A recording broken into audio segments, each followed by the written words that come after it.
lack of freedom must be confronted by the idea of freedom before it would be possible to hasten the day of genuine democracy and freedom.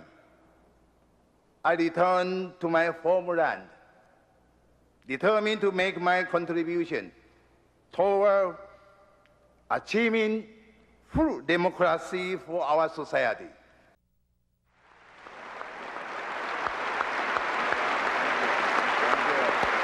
Thank you. Sit down, please. Sit down, please. Thank you.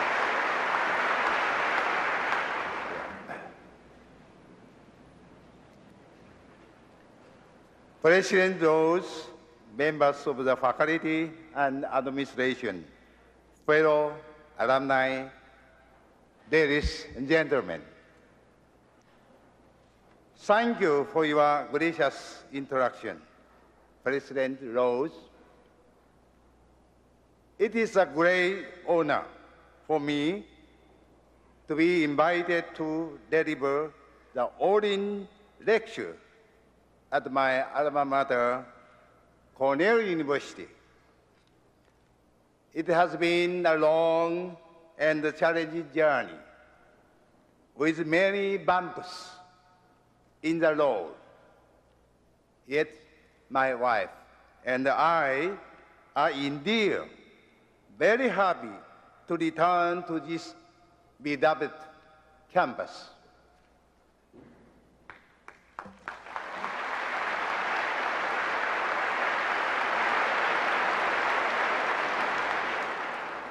This trip has allowed both of us to relive our dearest Cornell experiences, the long, exhausting evenings in the libraries, the soothing and reflective hours at church, the hurried shuttling between classrooms, the evening strolls hand in hand. So many memories of the past have come to mind, filling my heart with joy and gratitude. As I was about to board my plane to come here 2 days ago, some friends suggested that since I learned how to play golf at Cornell, I should take some time out and play a run or two with my friends here on this trip. These runs, they suggested, should be called the US Open.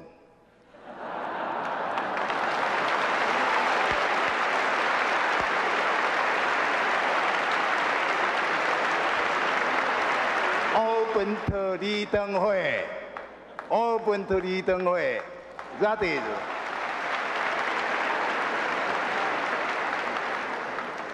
I want to thank you, President Rose, for your hospitality and for your unflagging support of my visit here to my alma mater.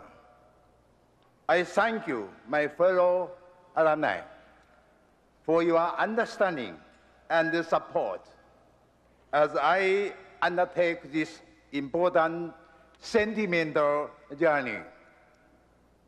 I thank the many, many friends in the United States who have been so supportive of my visit to your great country again.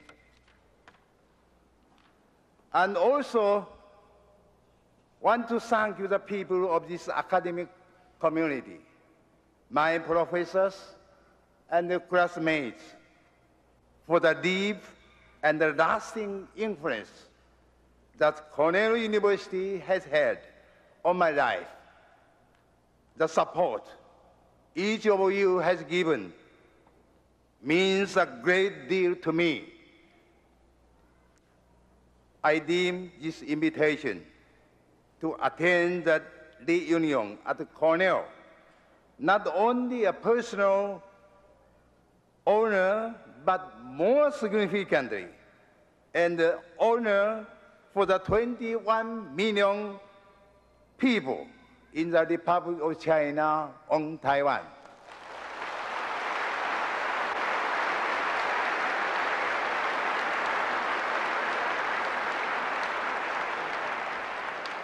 In fact, this invitation constitutes recognition of their remarkable achievement in developing their nation over the past several decades.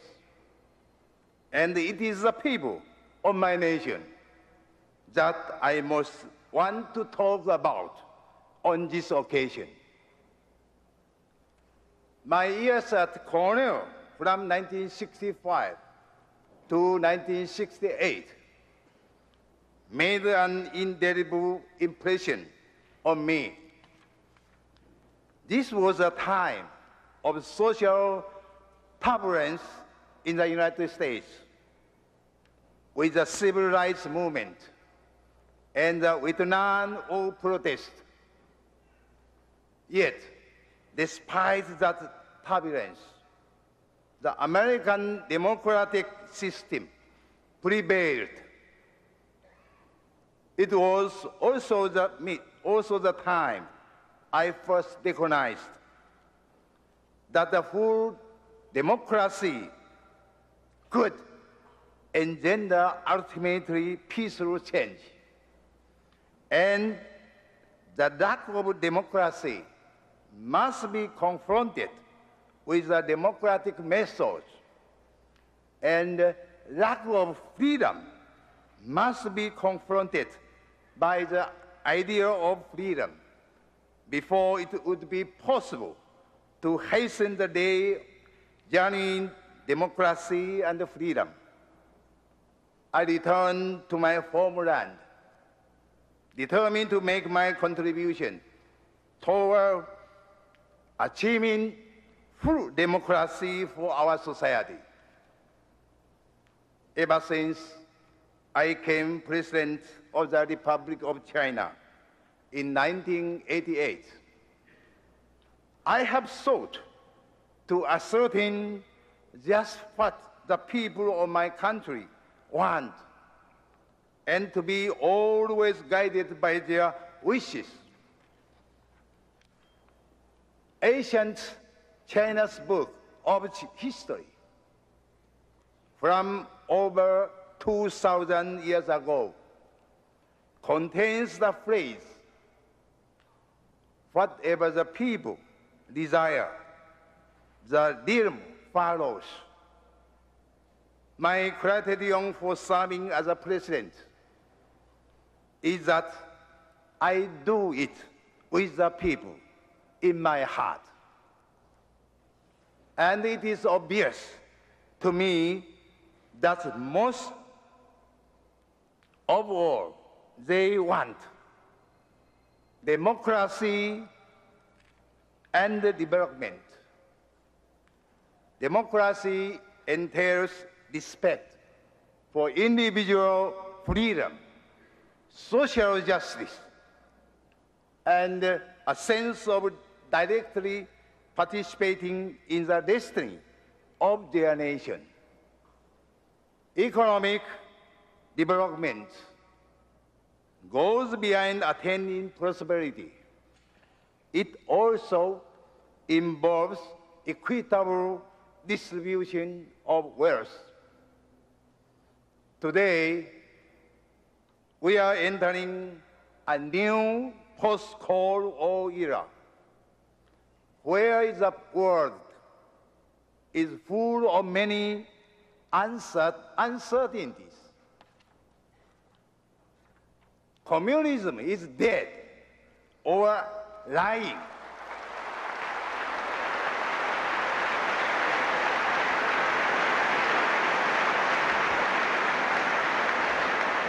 And the people of many nations are anxious to try new methods of governing their societies that will be better meet the basic needs every human has.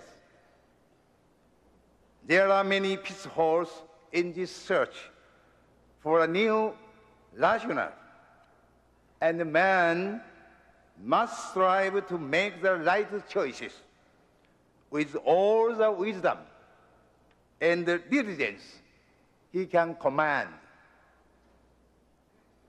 President Havel of the Czech Republic said, "The salvation of this human world lies nowhere else but in the human heart."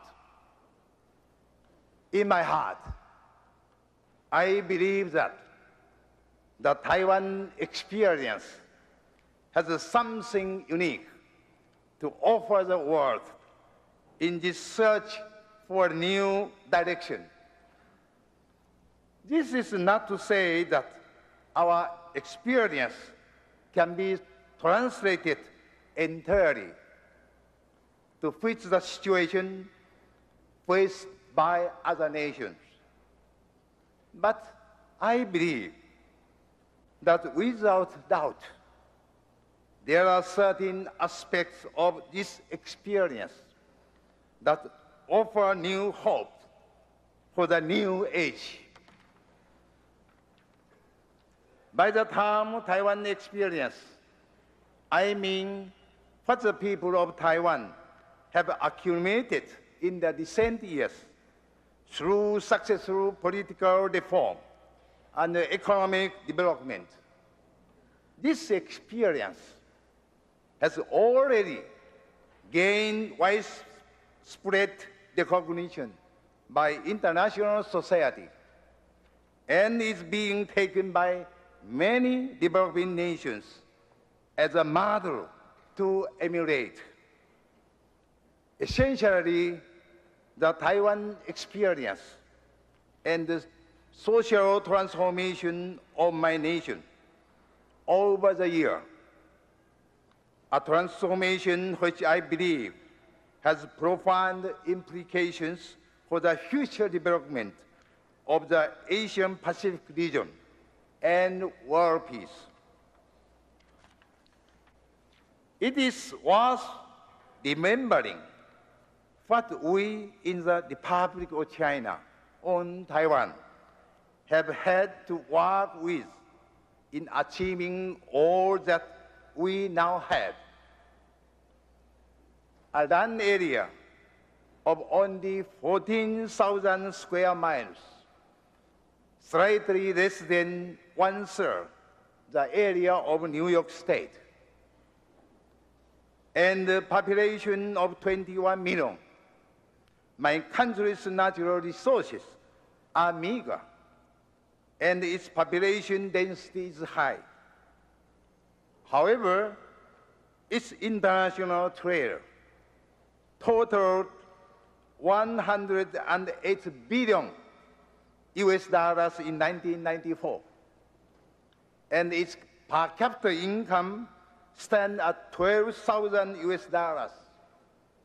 Its foreign exchange reserves now exceed $99 billion, more than those any other nations in the world, except Japan.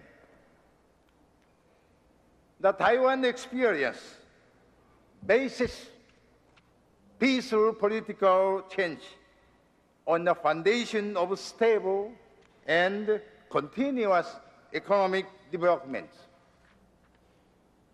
Taiwan, under Presidents Chiang Kai-shek and Chiang Ching-kuo, experienced phenomenal economic growth.